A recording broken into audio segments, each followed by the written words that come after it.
Hello दोस्तों, स्वागत है आप सभी का आपके अपने यूट्यूब चैनल अभ्यास क्लासेस बाय आर.के. पे। आज हम देखने वाले हैं पीईटी के प्रीवियस ईयर के क्वेश्चंस को। तो ये आज का जो हमारा क्वेश्चन है वो 15 अक्टूबर 2022 के सारे क्वेश्चंस हैं। फर्स्ट शिफ्ट के क्वेश्चन चाहिए जिसमें 30 क्वेश्चंस जीके के होंगे। तो आइए स्टार्ट करते हैं और सभी क्वेश्चन को हम देखते हैं।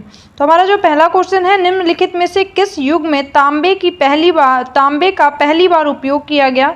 तो तांबे का पहली बार उपयोग ताम्रपाषाण युग में किया गया था। तो इसका राइट आंसर क्या हो जाएगा? ताम्रपाषाण युग हो जाएगा। नेक्स्ट हमारा, निम्नलिखित में से किस स्थान पर प्रथम बौद्ध संगीति का आयोजन किया गया था?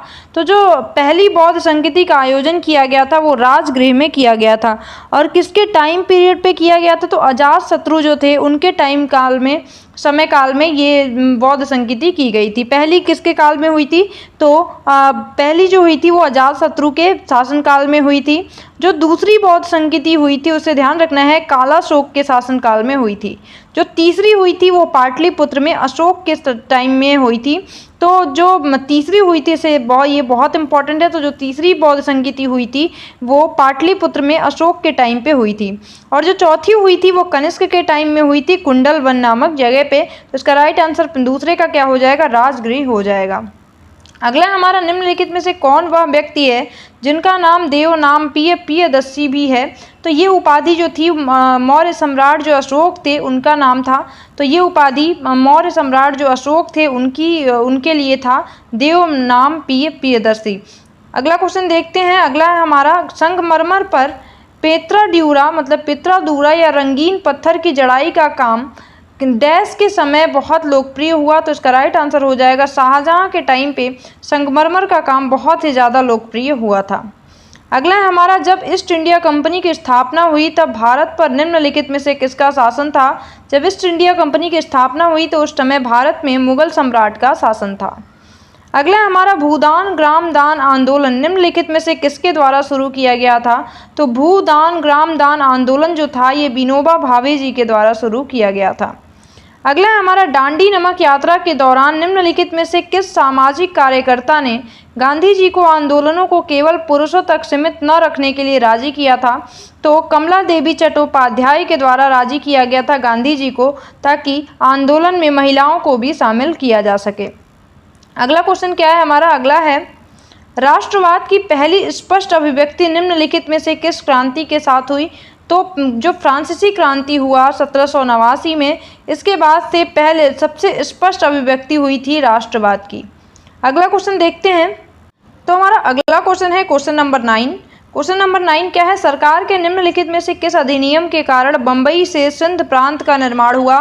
तो भारत सरकार अधिनियम जो 1935 का आया, इसी के द्वारा बम्बई से सिंध प्रांत का निर्माण हुआ था। अगला हमारा, प्रसिद्ध युद्ध का नारा दिल्ली चलो किसने दिया था? तो सुभाष चंद्र बोस जी के द्वारा ये नारा दिया गया था। तो इसका राइट आंसर क्या हो जाएगा? सुभाष चंद्र बोस। नेक्स्ट अपना क्वेश्चन देखते हैं। विश्व की सबसे ऊंची चोटी माउंट एवरेस्ट नेपाल और डैश के बीच स्थित है? तो जो माउंट एवरेस्ट है नेपाल और तिब्बत के बीच पड़ता है। तो इसका राइट आंसर क्या हो जाएगा? तिब्बत हो जाएगा।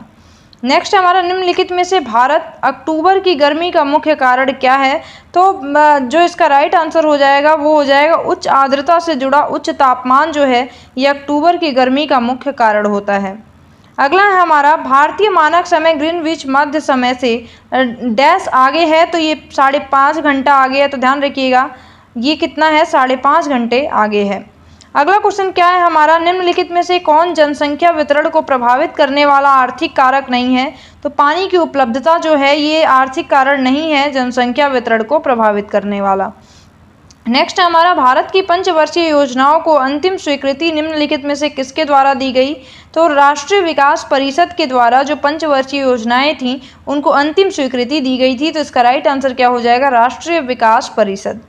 नेक्स्ट हमारा, किसी भी विकासशील अर्थव्यवस्था के प्रारंभिक चरणों में अधिकांश गतिविधियां डैश क्षेत्र से संबंधित हैं? तो किसी भी अर्थव्यवस्था की जो प्रारंभिक चरण होते हैं उनकी अधिकांश गतिविधियां जो होती हैं वो प्राथमिक क्षेत्र से संबंधित होती हैं। अगला है हमारा, निम्नलिखित में से कौन एक वाणिज्यिक बैंक नहीं है? तो इसमें 4 ऑप्शन होंगे। इसमें जो ऑप्शन नंबर 4 है सिडबी, ये एक वाणिज्यिक बैंक नहीं है।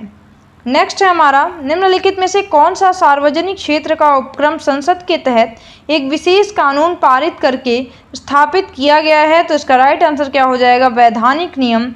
वैधानिक नियम इसका राइट आंसर हो जाएगा।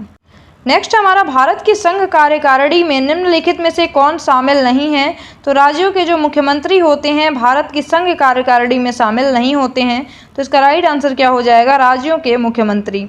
नेक्स्ट है हमारा, डैश के पास मौलिक अधिकार को लागू करने की शक्ति है? तो सर्वोच्च न्यायालय जो हमारा सुप्रीम कोर्ट है और हाई कोर्ट है, उनके पास हमारे मौलिक अधिकारों को लागू करने की शक्ति होती है। अगला हमारा, भारत में राष्ट्रीय मानवाधिकार आयोग निम्नलिखित में से किस मंत्रालय के अधीन है?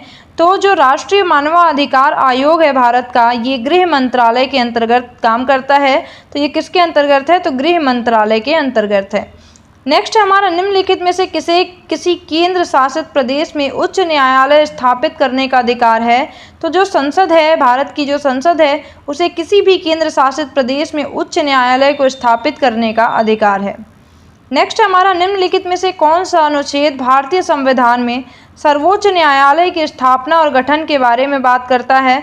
तो जो हमारा आर्टिकल 124 है, ये भारत में जो भारतीय संविधान में 124 जो आर्टिकल है, ये सर्वोच्च न्यायालय मतलब सुप्रीम कोर्ट की स्थापना और गठन के बारे में प्रावधान करता है। तो इसका राइट आंसर क्या हो जाएगा? आर्टिकल 124।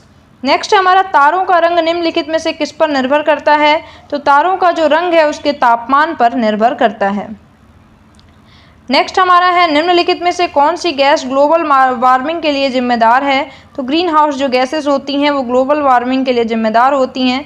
ये सूर्य से आने वाली जो तापमान है उसको पकड़ के रखती हैं, इसे वापस नहीं जाने देती, और इसकी वजह से धरती का तापमान जो होता है वो बढ़ता जाता है और ग्लेशियर्स वगैरह पिघलने का ये कारण बनता है। इसे ही ग्लोबल वार्मिंग कहते हैं। तो किसकी वजह से होता है? ग्रीन हाउस गैसों की वजह से ये होता है।